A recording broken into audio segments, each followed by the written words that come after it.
Welcome to Chat with Me on the Side. Today we have a very important but very challenging topic to discuss. We're so glad you're here and we want you to watch, but we want to let you know that today we're going to talk about sexual assault. So it may not be a topic that everyone is comfortable listening to, and honestly, we shouldn't be comfortable. It's important to keep talking about it to make sure that people, anybody, women and men, are comfortable discussing and just letting people know either their own story or whatever they need to talk about, because it's so important to not keep it all inside. So we wanted to warn you just in case you didn't want to watch this episode, but we hope you stick with us. Please let me introduce my dear friend, this beautiful, beautiful soul, Maria. Hi, how are you? Good. I'm a little nervous, I gotta be honest with you. I think it's important that we talk about it, but I agree. My heart hurts for anyone who's gone through any of the things that we've gone through, but would you mind sharing with us a little bit about your story? Absolutely. So I was 16 years old, and my dad had a client that needed a babysitter. And she had a beautiful 2-year-old. She was a single mom, so she was living back at home. And so I went and I decided, or my parents, asked me if I could go. I was 16, I could take care of kids. I loved kids. Of course. Still do. Yeah. And it was, I went with a friend of mine, and the lady's brother still lived at home. He was 26 years old. He was a DJ, so into that scene. Okay. So he comes home as the baby's already put to sleep, and we're just there hanging out. My friend and I were talking, and he comes home and he offers us something to drink. Being naive, we take it. This was a long time ago too, Yeah. so we didn't really know. Nowadays we tell our kids, always never leave your drink, Yeah. always know where you're, take from whatever. But I don't remember in our day and age really knowing that. It wasn't something that, and my parents, coming from the background of being very Hispanic, very religious, those weren't things that they would talk to us about. Right. So it was just, you don't do this, but it wasn't, hey, be careful for this or that. Yes. Because that wasn't a situation we were really put in. So he offered you a drink. He offered us a drink. I believe he drugged both of us. Okay. But I know that whatever was put in there, I don't believe it was a roofie, because I remember consciously everything that happened. I think it was more something that heightened the senses. Don't know, because I've never done drugs. Right. So it's not anything that I could ever relate to. My friend passed out, and he proceeded to rape me. And it was, I remember everything, all of the, and just remember feeling like I couldn't even walk straight. I remember so your body was weak. It was super weak. So it was still mobile because I was walking. I was holding on to the couch, to the back of the couch, to be able to get from point A to point B. Okay. And I remember him moving me from his bedroom to an upstairs game room type of place. And it was just, so I remember this all vividly. If it was yesterday. And it was, so that happened. My friend doesn't remember any of it.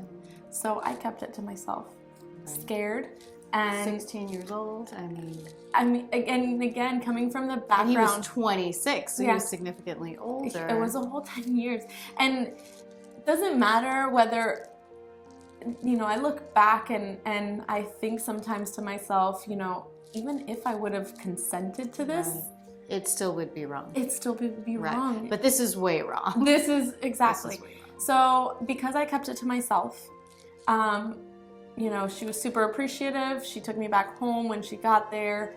And then she asked my parents again, and I didn't say anything. So my parents 'cause you allowed were it. scared. So at that point, I went by myself because my friend couldn't come with me.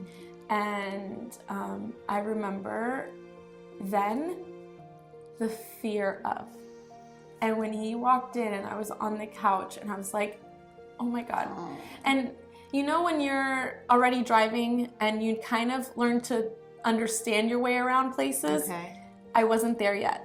I wasn't driving yet. I didn't know my way around. I knew that it was in the city where Okay. we were in. So But even if you wanted to run out that front door, they had a gate. It was a gated home. So I didn't know where I was and going. it's before the day of Uber or anything. Or even cell phones. I didn't have a cell phone at the time.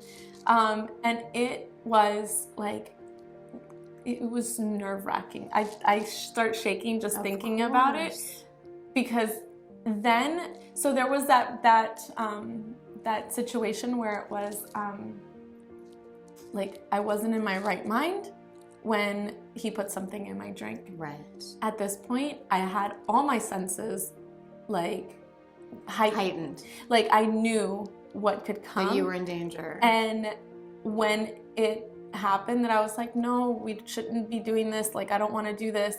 And he was like, and he tells me, it's okay, baby. Ugh.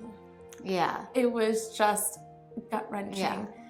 And I knew at that moment I couldn't scream because it was a pretty big house, gated. So neighbors weren't close. Nobody's gonna hear me. The baby was sleeping. She wasn't coming home for a while. Like, where was I gonna go? And so it just happened. And I remember everything again vividly. And that just, Yeah. I don't know. At this point, were you blaming yourself? It was very much like I should have done something. So of course you don't want to tell anyone because now you're like, now I feel like I've done this. Oh, baby. So once again, and this is where I think, you know, people come into your life for a reason, and a season or a lifetime, right? And the third time I went to babysit, because it happened, I was asked a third time to go babysit. I was already like friends and starting to talk to who was then my husband. Okay. And when he came home that third time, I was on the phone with him. And for whatever, maybe at that moment I didn't realize it, but I honestly am so grateful for that, because he saved me from that third time.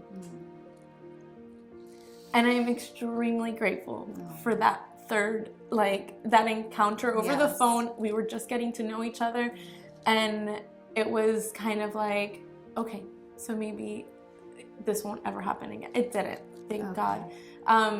But I stayed quiet and I didn't say anything for 3 years. I was 19 before I told anybody. Yeah. But I went, so keeping this in, I let it fester. Okay. And I didn't go to the doctor. I was 16, so by the time I turned 18 and I was able to go to the doctor by myself, a year and a half passed.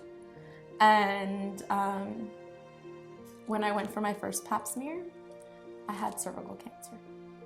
He had given me the HPV virus that caused cancer, that was more... That turned into cervical cancer. And at 18? At 18. Nobody understood.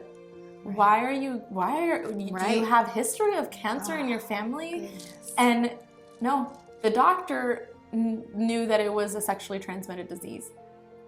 But you're now 18. Now I'm 18. They don't have to say anything. I didn't want to say anything. No, how could you say that? Oh my goodness. So not only do you have to deal with the fact that you were sexually assaulted twice by this individual, he has given you what has caused you cervical cancer at 18 years old. So I had surgery maybe 6 months later, because they wanted to see if it would go away on its own or whatever. I was so young. So ended up, it got worse. And so I had surgery. And then 6 months later, I was fine. 6 months after that, I went back for my next follow-up, and it had come back as precancer. So now 19. 19 years old, cancer for the second time. Twice. And the doctor at the same time told me I had a smaller surgery because it was precancerous. Okay. But I went through, right after that second surgery, I went through a deep depression. Of course. Deep depression. I was in cosmetology school, and I ended up just, I stopped going. Mm-hmm. I would leave my parents' house, going to school. Right. And then my then boyfriend, no, by then we were engaged, so my then fiance would be out to work, and I would go to his house, sleep all day, come home like if I was coming back from school. And that was a cycle for 2 months. And in 2 months I gained 20 pounds. Like, it was just so unhealthy. Right. Because mind, body, and soul. And there was so much dis-ease in my body that it caused a disease. Right. And I know that now, which is why I take care of myself so much now.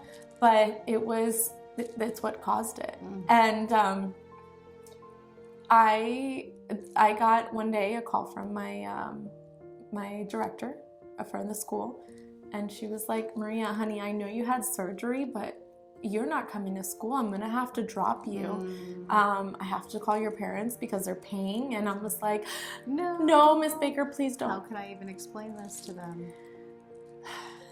So I was like, "Can I go visit with you?" And she's like, "Absolutely. Come on by." I made an appointment with her. I stopped by. I closed the door. I sat down, and I remember just letting it out for the first time. Robin, when I tell you that I will forever remember this woman, because I was able to tell her, and I haven't cried about this in a very long time, I was able to tell her for the very first time that this happened to me, and to see her start crying with me. You. And a validation to the fact that you were assaulted. It wasn't my fault. You wouldn't and it was not your fault. And so at the end, when I finally calmed down, I asked her, I was like, "Ms. Baker, why are you crying?" And she goes, "Because my daughter, I was called from a party, and I had to pick up my daughter beside a dumpster where someone left her after they raped her." Oh my gosh. So the person that you finally opened up to knew exactly what I was going through. And I will forever be grateful for that woman. She then let me go to school, come back without any problems. She let me, during the time that I was in school, let me go to a place called the Healing Tree. It used to be in downtown. I don't know if it's still there, but it was a counseling center for people that had been assaulted. Okay. I was able to talk to people for the first time about everything, and I remember just crying and crying and crying and letting it out for the first time. Because I didn't allow it. I didn't allow myself to think about it. I didn't allow myself to grieve it, to mourn it, to anything. Well, you were blaming yourself still, and until you realized it was not your fault, then you could deal and cope with the fact that you had been attacked. Yeah. And so when I went for my follow-up with the doctor told me at the age of 19 that I was probably not going to be able to have kids. And she loves kids. And I love kids. But I got married very quickly, a lot quicker than what we expected. Got married, started trying to have kids. The first 6 months didn't happen. So we got on fertility medicine. The first 6 months after that didn't happen. So they doubled the dose of the fertility medicine. You were fun to be around, I bet. I kept telling my mom, I was like, "Mom, I'm gonna have like 10. So, fun fact, I was supposed to be a twin. Oh, okay. I was supposed to be a fraternal twin. My mom had a miscarriage and I stayed. Oh, wow. Which is very You're rare. Such a fighter. I am a fighter. And my ex-husband is an identical twin. Oh, wow. So you thought for sure. I was like, I'm having have multiple 10. babies. I'm having 10 kids, like all at once, watch. And I mean, she's enough for 10, but I finally, after a year and a half of trying, we finally got pregnant. And I had my first, and I was 21 years old, and I was so happy. And it was like, she was my miracle baby. Yes. But then they kept popping out. Yes, then she had some more. I had so two you more. have 3 healthy I children. have 3 very healthy children. Yes.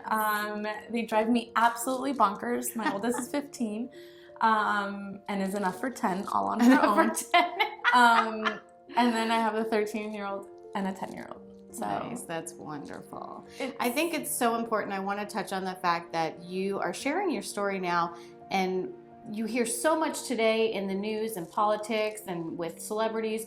Why didn't somebody speak up sooner? And I want to address that because nobody knows. You don't know what a person goes through and what they're feeling, and sometimes you just can't, because you have to process, you have to grieve, you have to learn that it's not your fault. Because in my situation, I was 16 as well. And I had just gotten my driver's license, and I was so excited, and I went to a restaurant all by myself, and there was a guy, it was a friend of a friend, so I knew him but didn't really know him, who convinced me very convincingly that he was way too drunk to drive, and he asked me to drive him home. I didn't tell anyone. I could never even say the word rape. I would try to say it, like even right now, like it hurts my chest. I would say rebuse, because I would say, like, try to say rape, but then say abuse, so it became rebuse. So that was the word, like, that's kind of the word, like, my kids know. I mean, obviously they know the real words too, but I could never say, it's hard. I can't even say it now. I worked at a daycare, and the next day I was at work, and our mutual friend showed up at my work, and she said, so-and-so called me and said, I might have made Robin do something last night that she didn't want to do. You might want to check on her. Right? So she came to me. He outed himself, and I denied it. I was like, I don't know what you're talking about. No, that was not. So it took me 4 years to tell somebody. 4 years was the first time I opened up. It was a friend in college.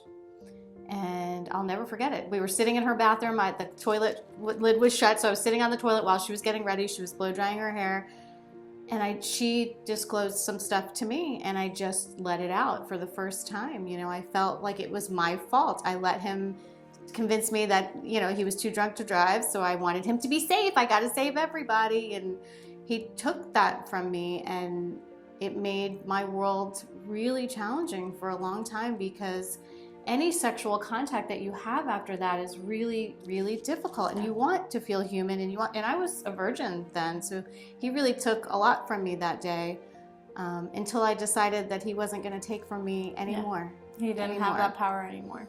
And then several years later, he actually committed suicide. So at that point, I felt sorry for him. I know that sounds crazy, but look how messed up you have to be. He knew he did wrong. He actually called our friend to tell her to check on me. I'm probably not the only one he ever did it to. And then, he couldn't live with himself, and he took his own life. That's sad. It's just sad all around. People ask me all the time, did I press charges? Did I say anything? And I didn't. And maybe that's wrong, but it was just so difficult to even face it to myself, to then even think that I would have to face him again. Yes. It was so difficult. And when and people don't understand what you have to go through. If you tell somebody, especially right after the incident, if you go to the hospital, they have to do all kinds of things that are so invasive.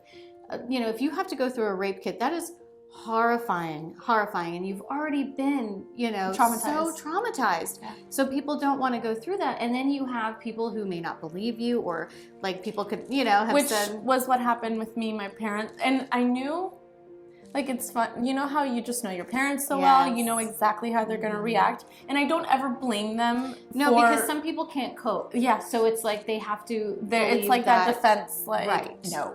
Yeah. It was like you probably did something to provoke it type of feeling. Mentality. And I still to this day, like, I don't even want to put them through it. Yes. But I am so comfortable with my story now because I overcame it. Yes. You didn't give him power. Any more power. I do not give him power. And again, people continue to ask me, well, what if he did it to somebody else? Mm-hmm. And I feel bad in That's that hard sense because that responsibility shouldn't be yours. on my story. Because what you do it has to be right for you. Exactly. And so I mean, I've gone to the point that I've looked him up. I know he's been in jail before. Like, so I know that maybe if it wasn't even for my situation, he has paid for it. That's gonna always be on his conscience, not mine. Right.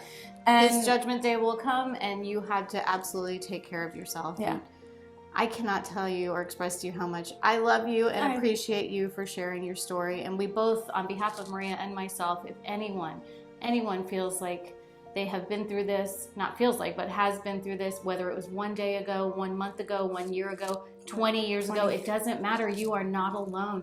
There is support, there is help out there, and you deserve to be of peace of mind and not give any more energy or negativity to your attacker. I agree. It's so important. It's empowering afterwards. Yes. Thank you so much, Maria. Thank you. Thank you guys so much for watching. As always, take care of yourselves and don't forget to take care of each other.